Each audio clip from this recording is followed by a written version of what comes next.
a question through chat if you can't hear very well.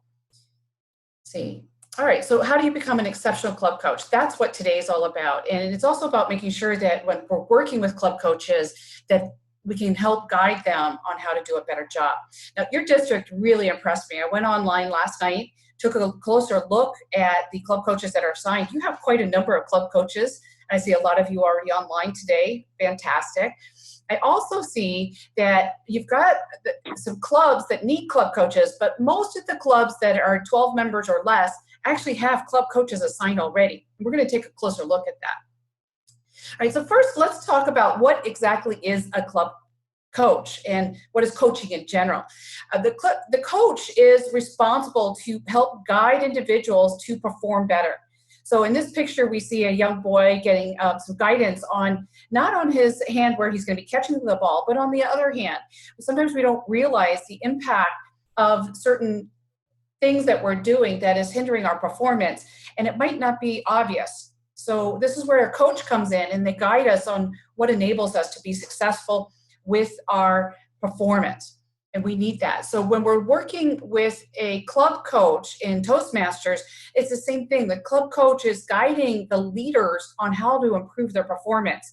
And I call it tweaking. We're just tweaking things. It's a lot of little stuff, but it's enabling us to perform at a much higher level. And that works. The other thing that a coach is responsible for is not just working with the individuals, but working with the entire team, making sure the team is effective together.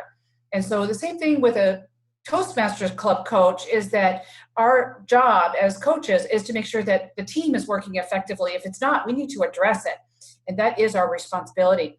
But it's also up to the officer's responsibility to be open to this feedback of what's working and what's not working. So let's talk about your goals as a club coach. The club's goal is to achieve distinguished status or better by June 30th of the current year, or by June 30th of the following year. Now, you have a lot of club coaches already assigned. Your job is to hit the mark by June 30th, or if you are assigned this fiscal year, you have one more year. But after that, the coaching responsibility is over, and if you didn't make the goal, if it's still at 12 members or less, you can get re-upped for being a club coach, for year 3. But if the club is beyond 12 members, you can't get reassigned, even though the club still might be struggling. We'll talk more about that in a few minutes. All right, now your goals as an exceptional club coach, this is partly my goals, and part of it's from Toastmasters International. First, your club must achieve a net growth of 5 members. And this is without you doing the work. That's my little part to it, is our job as club coaches is not to do the work. We are guiding them on how to do the work. Point number 2 is that the club must achieve at least 5 distinguished club points. Again, without you doing the work. It's not your educational awards. It's not you going out and recruiting members. It's making sure that the leaders and the members of that club are doing that. And then number 3 is that the club is healthy now and for many years in the future.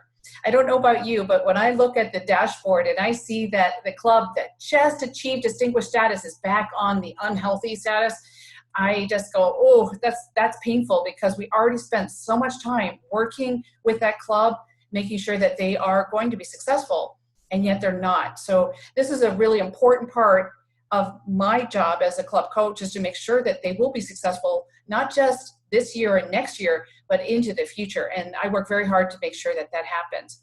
Now, down underneath, you're going to see some toggle buttons. I'm going to be using them throughout the presentation so you get an idea of where I am in the presentation. Right now, we're in the Before Club section. And here's my agenda. We're going to have the Before Clubs, and then the coaches discussion, the during the assignment as a club coach, and from the perspective of the club, from the perspective of the coach, and then the after section, which is when we finish our job, from the perspective of the club and from the perspective of the coach. All right, so let's take a look at it from the club perspective. What are the prerequisites for a club to receive a club coach, or 2? First, the club must be between 1 and 12 paid members.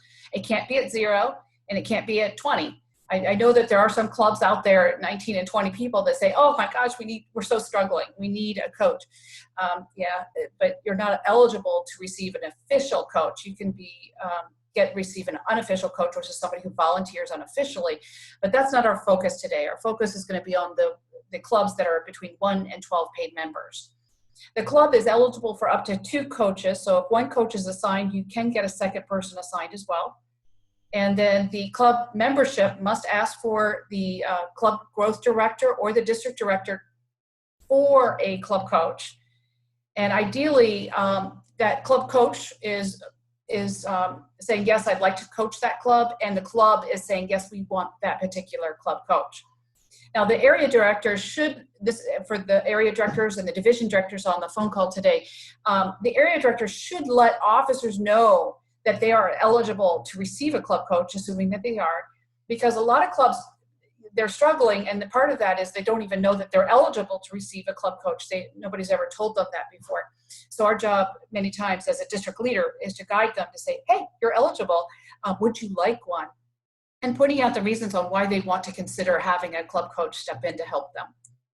Now, in District 63, you have a few clubs that are between 1 and 8 members, and I've specifically brought them to this screen because I want to say these are the ones that are really in dire straits. They desperately need club coaches, and looking at this list, I'm actually quite impressed, Lindy, with you and your team that have so many club coaches already assigned. It's a very nice list. And it's also a short list, which is another big plus. Now you've got, and just looking here, you've got Jacob, who's assigned over here in Division B at Club Toast to Education. He is, that club is eligible for a second club coach if they want it, or Jacob is doing just fine on his own. And then you've got another club here, Speaking Dynamically, Fearless Communicators. They don't have a single club coach as of yesterday that's been assigned. So if they don't have anything listed, they are eligible to receive a club coach. And so if you're on this recording and you're listening to it, and you're interested in becoming a club coach, this is the sort of list that you want to look at and say, oh yeah, they're in my division or they're in my area. They're right down the street. I'd be interested in that. So this is a good way to look at that list. All right, now on the next slide, I have all the clubs listed that are between 9 and 12 paid members. And we see here again, a very nice list of clubs that have already been assigned club coaches. And then we've got a few over in the Vanderbilt area that have not received club coaches, Nashville and so forth. We want to get them to get some club coaches over there. And so this would be an area for, it looks like Division E. The division director might want to step in, Division D's as well. They're stepping in and see if they can find some club coaches. I'm not saying that they haven't done that, but let's keep working at that. All right, so are you born to be a club coach? I mean, how do you get to be a coach? And in Toastmasters, we believe, and we already know this through the communication track, is that we believe that we can be trained and learn how to be a successful communicator. And on this side, on the leadership side, we're learning how to be a successful coach or leader. These are things that we can learn, skills that we can obtain through practice and feedback. This is awesome. This is just an awesome experience. Now, being a club coach, let me just take a little tangent on that. It's not an easy job. For those of you that are club coaches, you already know this. It's not an easy job. I'm going to talk to you today about perhaps some of the skills that we can apply that will make it easier for us. But I also want to talk about setting the expectations from the other team members is making sure that they are knowledgeable about what your job is as a club coach, so they're not expecting you to perform the magician tricks that sometimes they do. All right, so let's look at the prerequisites that you have before you become a club coach. You must not be a member of that particular club at the time of the appointment. And as I mentioned earlier, the club growth director, or which is Lindy, or the district director, will submit the official coach assignment to World Headquarters. And once that happens, you become an official coach. Again, the club must ask for it, and then the coach must say, yes, I'm interested in doing that. But that all happens as well. Now, the coach can be at any stage of the leadership progress. What's really important is that they're good listeners. And I'm talking about not just listening to the words, but listening to what's not being said as well. That's hard to do, but we need to pay attention to that because they don't always tell you exactly where their problems are. And so you have to explore a little bit, ask the right questions, and then listen closely. Develop a variety of alternatives to solve problems. We're not here as club coaches to solve the problems. We're here to offer opportunities or alternatives that the club can select to solve their own problems. We give them those opportunities and say, which one do you want? We need to support a healthy and fun club meeting. So I like to go woohoo and get my cheerleading outfit on every now and then, because they need to hear that. They need to know that they're doing a good job. We need to understand what are the officer roles and the meeting roles, so we can guide people on their different positions. Initially, especially with a small club, you're guiding them on both officer roles and meeting roles. Later, the other officers will be able to step in to provide guidance on the meeting roles. But for the clubs with a small number of members, you're pretty much guiding everybody on everything. So pick the priorities, and I'll talk more about that in a second. You need to understand the club goals and how to achieve them. All right. Now, our motivation to become a club coach is predominantly, many times we sign up because we're saying, hey, I'm working on my Advanced Leader Silver Award, and oh, gee, I have to do something to do that. I have to be a club coach, a club mentor, or a new club sponsor. And so we said, oh, here's an opportunity to be a club coach. Now, I happen to sign up more than once for being a club coach, and I'll talk more about that in a minute. I do get a lot of joy out of working with them. So one of the things, well, I'm jumping ahead, but another reason that we might sign up is that the district might publicly acknowledge our success when we are finished our term as a club coach. And so we like the kudos. We get credit towards perhaps a high performance leadership project. Now, you have to set that up separately from the club coaching experience, but a high performance leadership project could be something like training others on how to have an open house. And that helps you accomplish your goals as well. Even if the club coach position is not successful, at least you got your high performance leadership project completed. And let's see, the fourth bullet point here is to have development of our leadership and our coaching skills. This is one of the reasons I keep signing up, is because I keep learning more about myself and more about me as a leader and a coach. And then lastly, and this is a critical important one, I want to put big stars next to it, is a sense of pride in a job well done. I love it when I watch the officers get excited that they accomplish their goals. And I'm just cheering for them. And I just sit back and say, you did it all. And that's fine. But I get a lot of joy out of that too. So it's a sense of pride in my own job. All right, so let's talk about the Distinguished Toastmaster Award. It might have come up for you. The current education program, I'm going to take a pause after this slide, so if you have questions, we can listen to them. The current education program is that you must be either a club coach, a new club sponsor, or a new club mentor. In the Pathways program, which will be rolling out, I don't know when, but it'll be rolling out.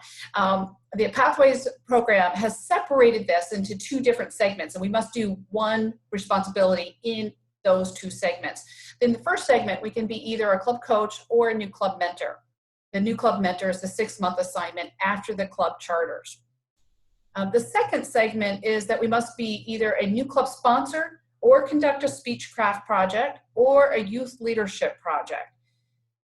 Now, from my understanding, with the Distinguished Toastmaster Award, we're continuing to have that after the Pathways program rolls out. It'll still be called a DTM, but the process to get to it is different. The club coach experience, even if you don't get your DTM on this round, from my understanding, it will be available to be applied to the next round of your experience. So if you've been a club coach in this current process, you can, and you don't get your DTM, you can still apply it to the next process. All right. And at this point, I want to open it up for questions. So let me go ahead and unmute you. Unmute all. Okay, I'm hearing a lot of sound. Michael? Yes. Is there any questions? No? Okay. I'm going to go ahead and mute you then. You've got some background noise in your area. All right. Anybody with questions?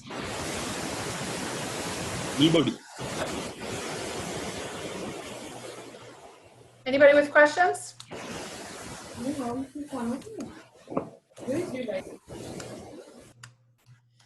Okay, it's good to have so many of you online today, excuse me. Okay, I have some chatting perhaps. Let's go into the chat feature and see if anybody's chatting. Okay, it looks like everybody's getting good sound through the chat feature. Okay. All right, I'm not hearing any questions. Just know that you can ask questions throughout. Oh, I do have a chat. Hey. Sounds good so far. Thank you, Michael. I appreciate that. It's good to have you on. And I love Tennessee, by the way. I see that a lot of you are from Tennessee, and I have visited Tennessee. I went camping there, and that's totally off topic, but I just really enjoyed Tennessee. All right, let's go ahead and get back into it then. If there's no questions, I'll just keep going. Okay, I'm gonna be muting you. All right, at this point you're muted. All right, let's go ahead and I'm going to talk about my first experience as a club coach.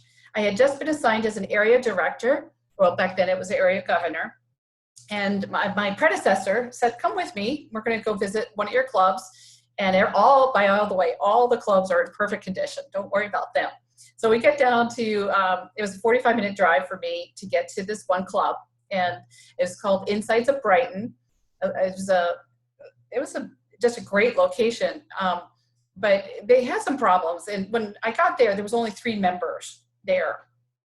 And the Toastmaster of the day really struggled. He didn't have a clue what he was supposed to do. He sat up there talking for 20 minutes and really didn't say much. And then finally he introduces the speaker. The speaker went up and spoke for the 5 to 7 minute meeting, and the rest of the meeting went fairly according to normal Toastmaster meetings. But it was just a painful meeting, simply because people didn't know what they were supposed to do or how to do it. So we gave them feedback, and they were like sponges, listening very closely to our suggestions on how to improve their performance as a Toastmaster, as a speaker, and then with the table topics, which was a lot of fun, of course. We gave them feedback, and they were very open to receiving it. But I knew that club was struggling, even though my predecessor told me, oh, everybody's going great. So that happens. And so when you're going in as an area director, your job is to just see how are they doing. And if they're not doing well, if only 3 people are showing up to a meeting, there's a sign. So on my second visit, I went back, and they were still same 3 people. I knew that there was a problem. It was pretty clear to me that there was a problem. So as I talked to them, I realized that they were, again, like sponges, wanting to get as much information as possible on how to improve their performance. As I worked with them, there was some changes that needed to happen. They had been part of an organization, and so their fee structure had been set up a little strange. And so a lot of people didn't want to become members simply because of the strange fee structure. They were able to address that. And eventually I said, do you want a club coach? And I was willing to be their club coach. And so I would drive 45 minutes twice a month to their facility to guide them on it. And it took a while to get greater than 3 members attending.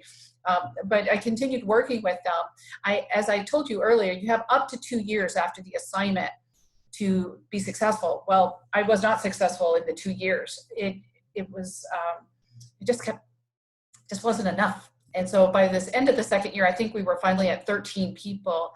But again, it wasn't at a healthy level in my mind. And I thought if I stopped coming, I was concerned that the club would fail.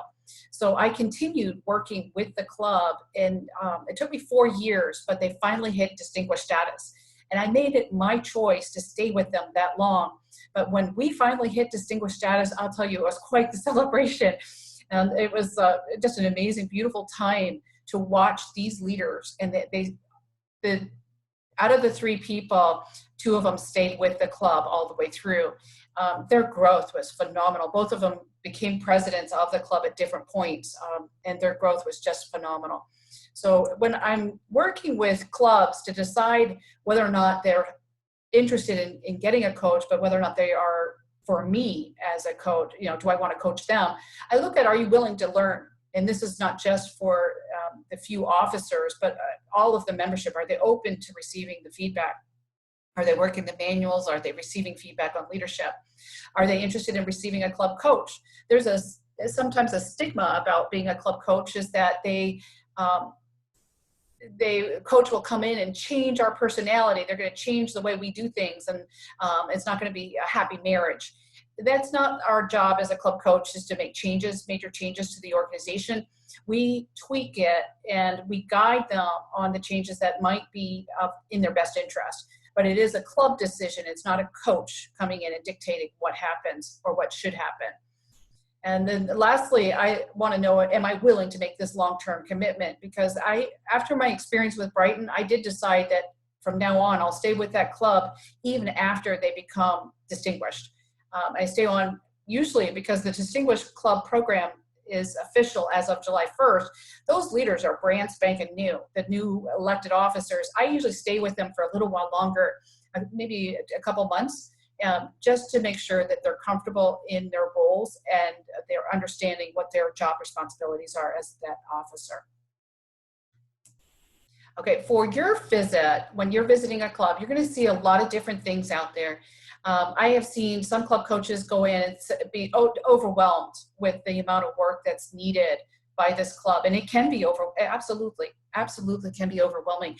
And so our job isn't just to create a laundry list of everything that needs to be done in the next week and expect it all to be done. Our job is to pick the priorities, and that is a critical first step, is that we are allowing them to select their priorities. So a lot of times I won't say, hey, you need to work on the agendas. I won't say that at all, even though it's crossing my mind.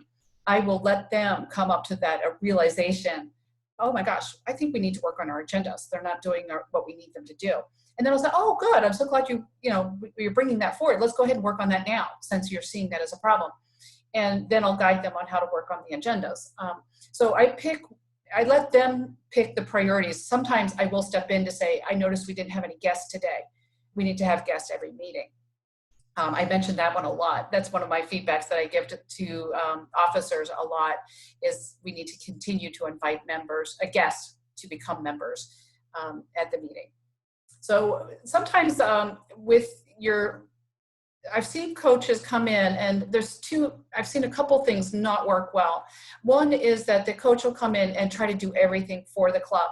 Again, our job is not to do the work. Our job is to guide them on how to do the work, regardless of the different problems or obstacles that they bring up. For example, they don't have a printer, they don't have this, they don't have a computer, they don't have whatever it might be. You just say, okay, well, let's work with what you do have and try to accomplish your goals with what you do have. And so that's our job, is to help them achieve their goals. The other thing I've seen with the coaches that doesn't work well is when the coach is somewhat negative and is listing out all of the different problems.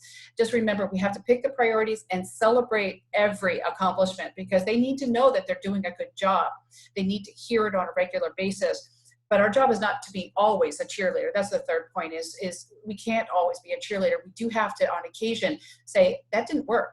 Okay, what do we need to do to fix that? And guide them to how to fix it. That is our job.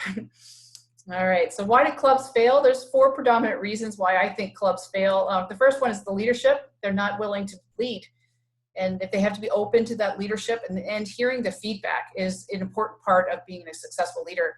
I always know if I screw up, because people just they raise a lot of high vocal tones with me. And I'm like, oh, I think I made a mistake. Let me go back and correct it. And the other is the marketing and membership I mentioned earlier. If they're not bringing in the guests, that will cause the club to fail. It might be a great club, absolutely fantastic club, great leaders. But if they're not bringing in the guests, that will cause the club to fail. The third one is the commitment to learn. There are a few clubs out there. Almost every district I talk to has a club, at least one, that is not making a commitment to learn. They've been doing things the same way for 20 years, and they're quite happy at it, and they're at 8 members. They struggle every 6 months to get that membership payment for this 8th member, but they make it, and they're always on our list. As district leaders, we see them year after year on our list. It just drives us a little batty. But our job is to help them make that commitment to learn, because that's what being a Toastmasters is. And so just on this point, I'd like to bring up, there's the Toastmaster promise. I'll bring that up. And then there's also the commitment to, what's it called? The commitment to, this is where I want to unmute everybody, so one of you can jump in and tell me what that name is. It's one of the advanced communicator bronze speeches that we do. And right now I'm blanking on the name of it. If anybody gets it, just throw it out on chat. I'm sorry, I'm blanking on that. Let's see. Keeping the commitment. That's it. Thank you so much, Dawn. You're awesome. All right, keeping the commitment. That's another one that I've used several times. And lastly, on the commitment to learn part is I sometimes will put my foot down and say, I just want to double check with you guys. Are you still invested in this club? Do you still want it to improve? If you're not, I'll just quit today, you know? And I push them, sometimes I have to, but I push them just to say, are you still committed? Because if you're committed, I'm committed. I'm 100% behind this club, but I need you committed because it's not about me. And I'll push them like that. So that works. Don does get a gold star. Yes, you're absolutely right. All right, and then the fourth point here is toxic folks. Every now and then we get an individual that is not helping our club perform to its best. They come in and they've got their issues. Our job is to, if they're a member of the club, our job is to help them with not necessarily being a therapist. We're not here to be a therapist, but we do need to realize if they're not helping this club, we need to confront them to say, this is not helping our club. Your behavior is hurting our performance and it's not acceptable. And if you can't change this behavior, we don't want you as part of this club. I know it sounds really brutal. I do want people, even with toxic behavior, I do want them to improve and grow. But I also need to protect the health of my club. And I'll say it like that. And so sometimes I can be a mama bear and just say, no, you're not doing that in my club. But I need to do that. All right, so this is the 4 predominant reasons why clubs may fail. All right, the other thing that happens is you're coming in as the club coach, and this is you've just been assigned as a club coach, and the club is expecting you to perform magic. They're saying, whoa, we finally got a club coach. Now I can sit back and relax. The club coach is going to take care of everything. And I have to set the expectations early. Nope, I'm not the leader. I'm simply the club coach, and I'm sitting back and relaxing, watching you guys in action. And every now and then I'm going to tweak performance. And I try to do it mostly behind the scenes. I like to go to board meetings when it's just the board members because I focus in on them the most. But I will occasionally bring things up in the meeting to say, maybe we want to do it differently, or I'm sorry, we can't vote on that. It's against our charter. That sort of behavior. I say, I need to step in now so that they don't make a decision that is not appropriate. But I make sure that they know I'm not a magician, that I make mistakes too, and it's okay. And we're just going to work together to help this club be successful. So why do coaches fail? Mostly it's one of these 4 reasons. There are other reasons, of course, but I found one is that we fail to listen and understand what the real problems are. If we're not paying attention, we're going to miss something. And people always want to present themselves well. And so we have to respect that. But we do occasionally need to provide that support when they do share with us or it becomes exposed that they do have these fallacies. We all do. But to be supportive in that, to help them overcome, okay, so you have this fallacy, you don't like to make phone calls. And I was working with a person not that long ago that is really uncomfortable in making phone calls. How do we deal with that situation? And we came up with a lot of alternatives for that individual, and the team was there to help support that individual. It was really beautiful. The second bullet point is to fail to delegate properly. And so one person might either delegate everything and really not manage the delegation at all.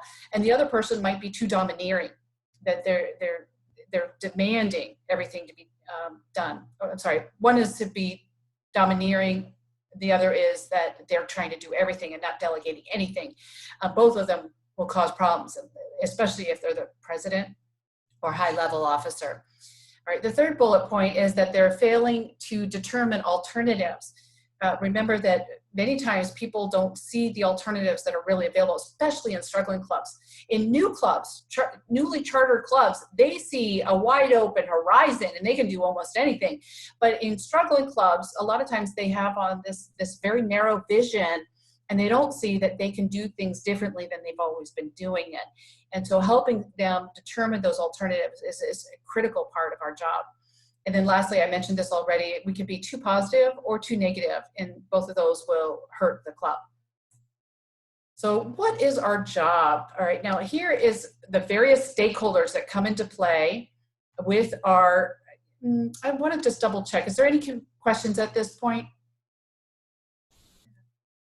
Let me go ahead. I'm going to go back one slide and just see if there's any questions at this point. I'm going to unmute you. Unmute all. Any questions?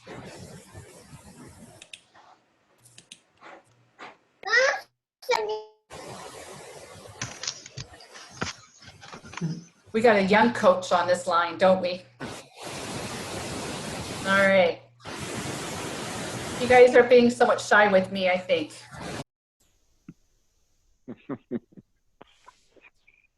All right. Not hearing any questions, and I don't see anything in the chat. Just double checking chat. No. All right. Let's go on then. I do want to answer your questions because I know that they're there. Your situations are there, and so I do want to address them. But if you're not ready right now, we'll keep going, and perhaps we can have a more full conversation at the end. All right, so let's go on. The club coach here is in the center of the diagram. For those of you on the phone, I have a diagram with a club coach, and then all around it is all these other stakeholders. And the stakeholders include, oops, I forgot to put you guys back on mute. Let me go ahead and do that. All right, and all the way around the club coach is all the other stakeholders, including the club growth director and the district director. Those are the two people that assigned the club coach. Now, Lindy, I didn't ask you yesterday about the club retention chair, club coach chair. Do you have that in your district? Let me see if I can get you unmuted. There you are. You're unmuted now. Thank you. I believe, I don't know if Gene's on or not. I don't. But anyway, yes, he has set up for for this year, 2016, 2017, an entire team. So he has a retention chair, and he has a club growth chair, whatever that is. I don't know what they call it anymore. So yeah, and we did that of sorts, I guess, with last year. I think Division B is probably set up an entire membership and marketing team within their division, which is something that we are working to do across the district. I think that's probably a better solution just because of visibility and that kind of thing. We're trying to stand that up in Division E as well. So as we move forward, you know, you can be as old as you want to be, I guess, or been around as long as you want to be. But as you had said earlier, we are constantly learning new ways and to address the problems that sort of besiege us, I guess, during the course of a year. And then, like I said, I think that solution seems to work. I mean, they are President's Distinguished Division, so yay! I think that actually works out really well. So that's kind of the thought process here. But yeah, those roles are at a high level at the district, and then hopefully they'll also be at the next level at the division level as well. Okay, good. Good. It sounds like you're set up well.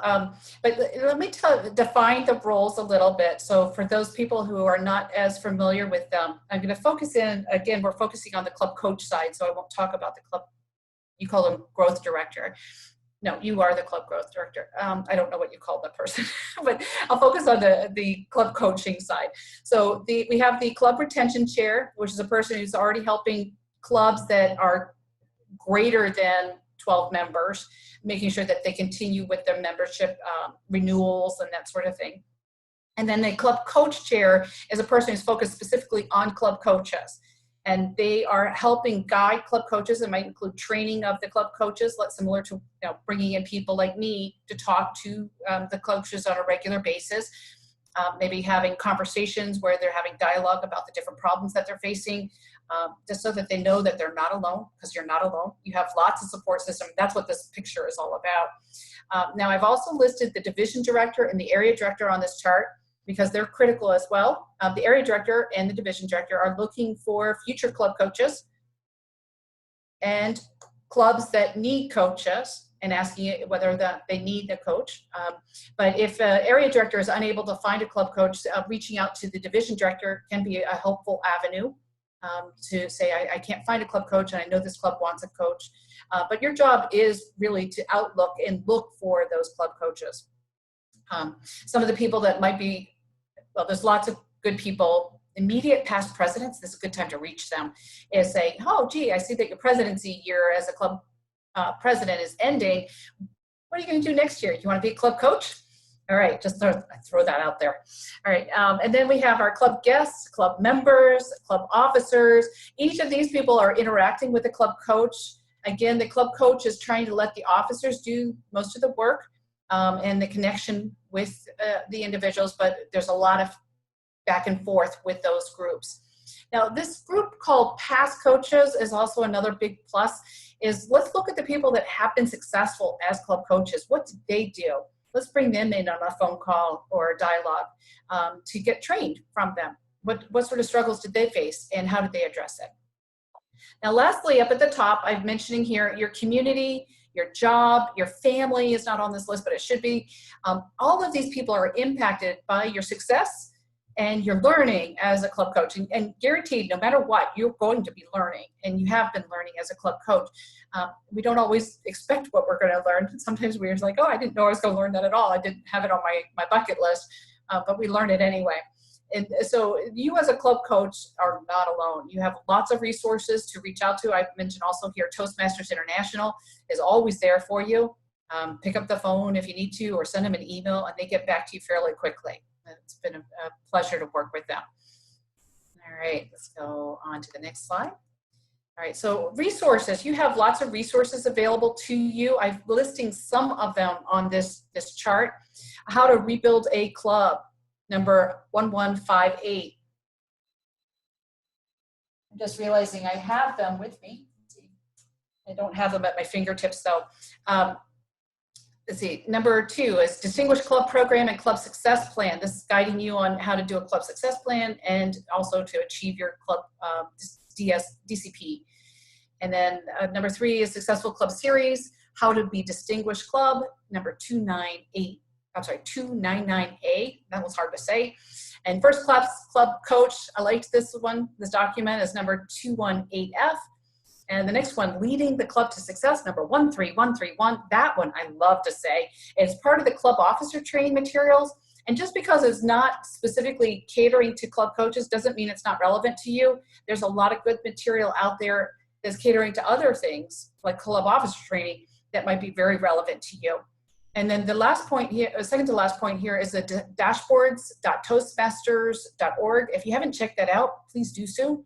And you'll have this as a resource you could go back to refer back to get the correct address.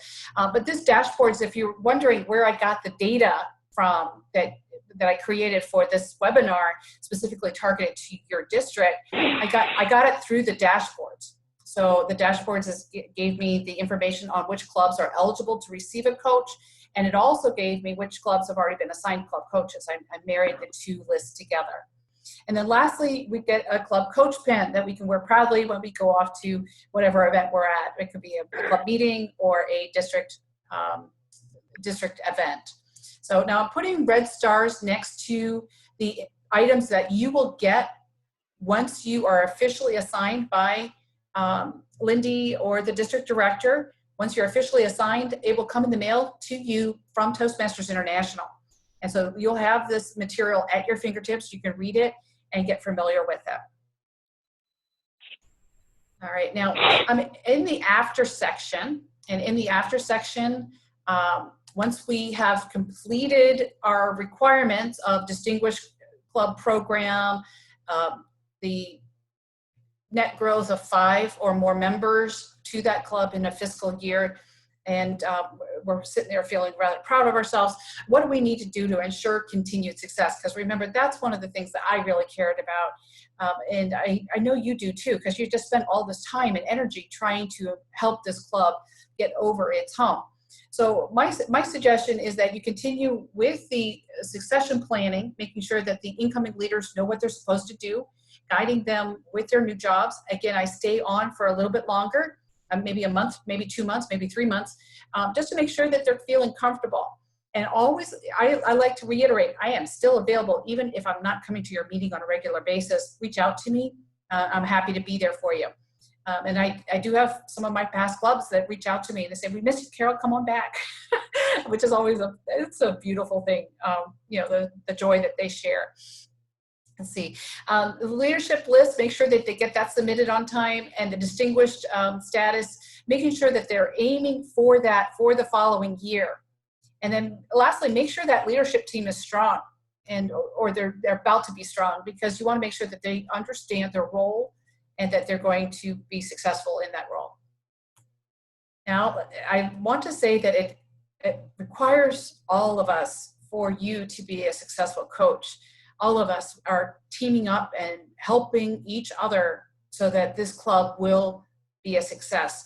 The last thing we want is for this club to fail. This club means a lot to our community. It's not just about us, it's about our community.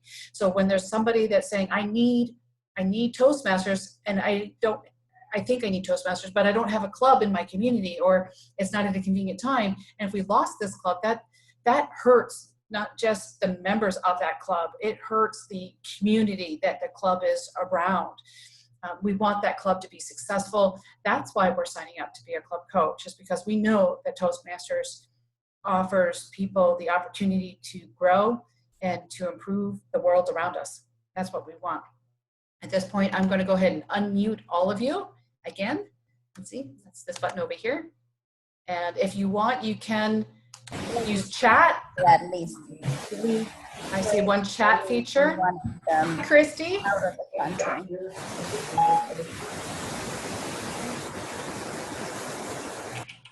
All right.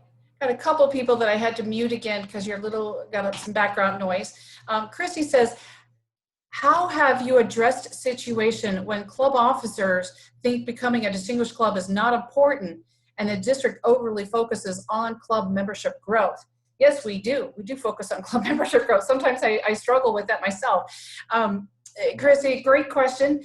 Let's see. You've got two parts to this question. The first part is the officers don't think that becoming a distinguished club is important.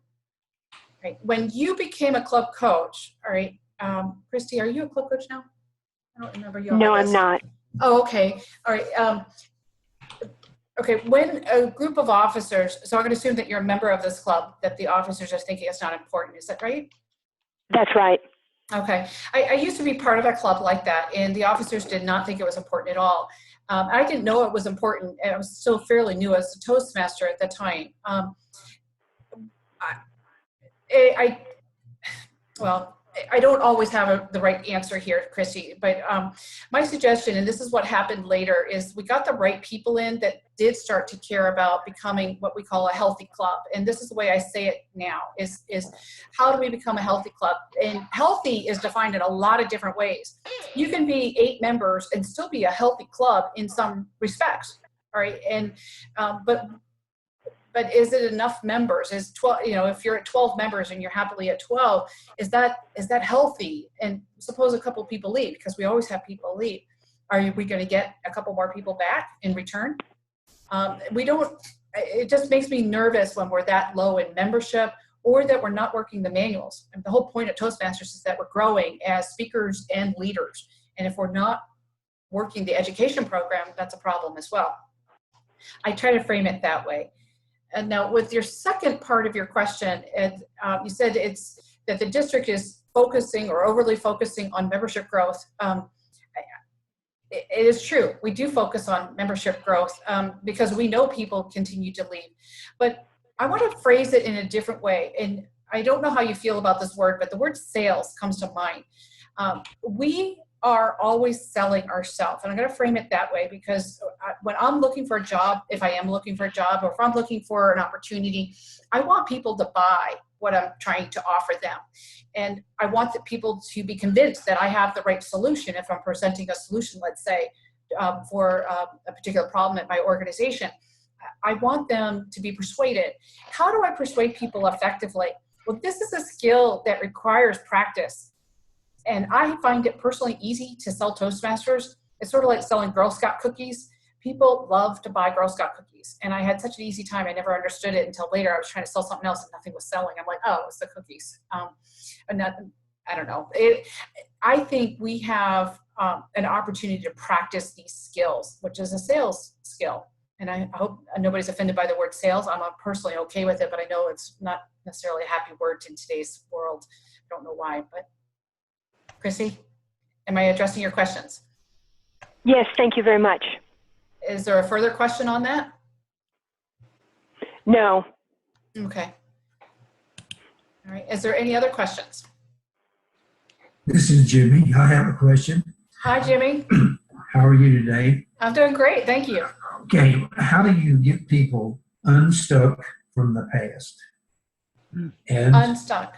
Mm-hmm. that's right. Unstuck in the past. Can you give me a little bit more detail?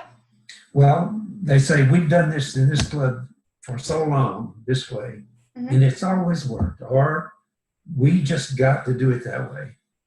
Okay. Typically, it might be someone that's in age a little bit older, and also, but they persist that we got to continue doing the same thing.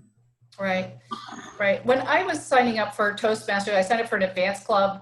This is probably my second year in, and they told me, oh, an advanced club will never be greater than 8. 8 members is all you're going to get. And I said, really? I don't know. That doesn't make sense to me. And then later, I decided I didn't believe that statement anymore. And they said, oh, no, we'll never be greater than 8. We never have been, except for when we first chartered as a club. I said, okay. But I had a couple other people join the club. And when they joined the club, that was when together we decided we could get this club to be greater than 8. And we wanted to get charter strength with the advanced club. We did take that club to advanced, but it wasn't just one person doing it. It was a group of us to come in as a force. I'm going to call us a force. It was a pleasant force, I hope, for the long timers. But we were able to make the changes together. And we said, no, this is what we envisioned for this club. Are you buying in or not? And I presented it in a way I wanted to get their buy-in. This is what I'd like to see our club as. I'd like to see it as a professional club. I'd like us to be a charter strength. I'd like us to have a member kit ready to hand to people.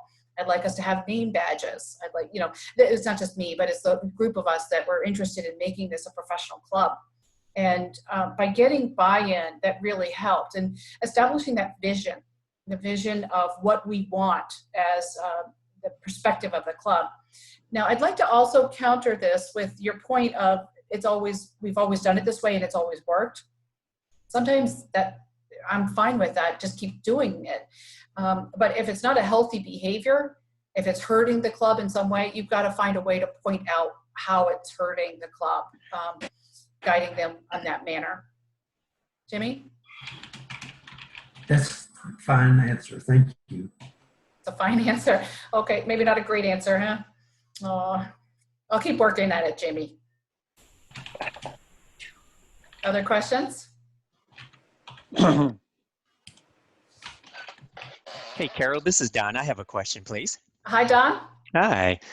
Do you have any recommendations for coaches joining the club after they've been assigned a coach? And if so, how long should they wait before joining that club? And the reason I'm asking this is I've seen where club coaches want to do the work for the club. So rather than go through the coaching process.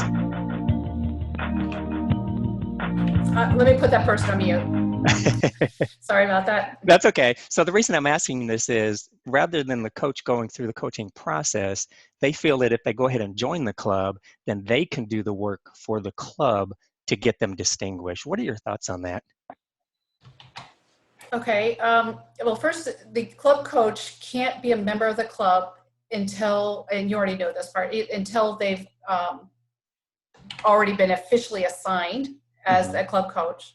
Right. Once they've been officially assigned, they can join the club if they want, In one of the clubs I'm coaching, which is Spartan Toastmasters, it's a university club, and you have to be a student. I'm not eligible. So I'm coaching them, but I'm not eligible to become a member, and that's fine too. When I choose to become a member as a coach and a member, I now have one voice in that club. So I don't, it's just me expressing my voice, but it's the club that makes the decisions as a whole, right? Now, when, let's see, your question was specifically focused on, hold on a second, my brain is. I may have not have been clear on it. I guess my concern is I've seen where coaches will join the club so they can do the work for the club to get them to distinguish rather than focusing on being a coach and having them do the work. I was afraid of that with one of my clubs. I'm in a different advanced club that is struggling, and we got 2 coaches that assigned this year, and I was worried about that very thing, Dawn. I don't want them coming in and just doing the work and giving their education awards and then leaving. Mm-hmm. I wanted us to be able to turn that club around to make it a success, and that's why I'm a member of that club, is I care very passionately about it. When one of the things that I did was I made sure they listened to my webinar. And I was like, okay, you have a homework assignment and to listen to my webinar. And this is what my expectations are for you. And so we laid it out for them. And it was, thankfully, we have 2 beautiful coaches.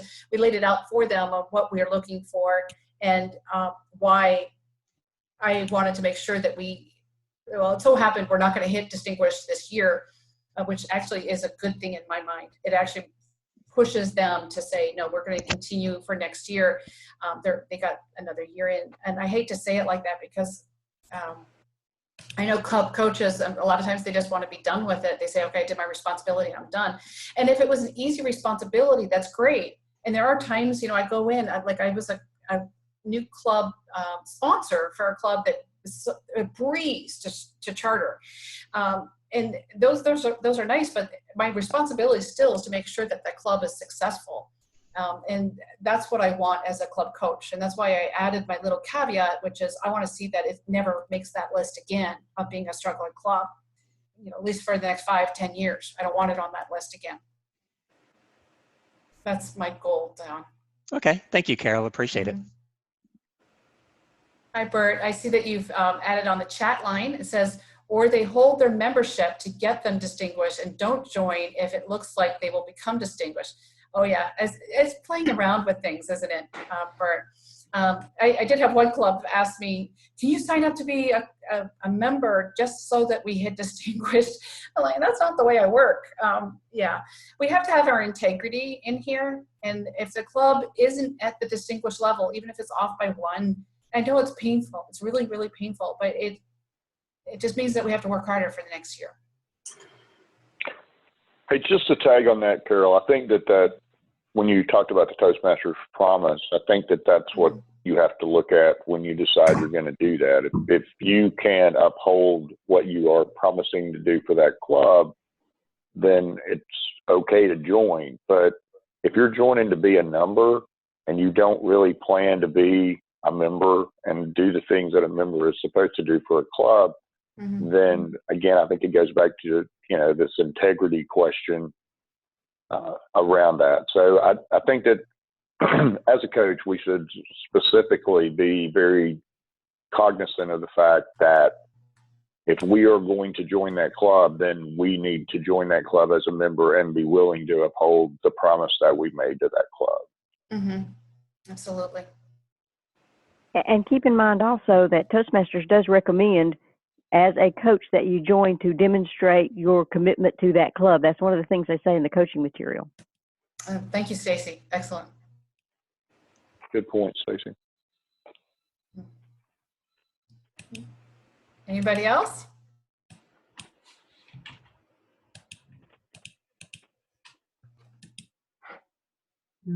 Well, I see we're at 11:30 my time, at 10:30 your time.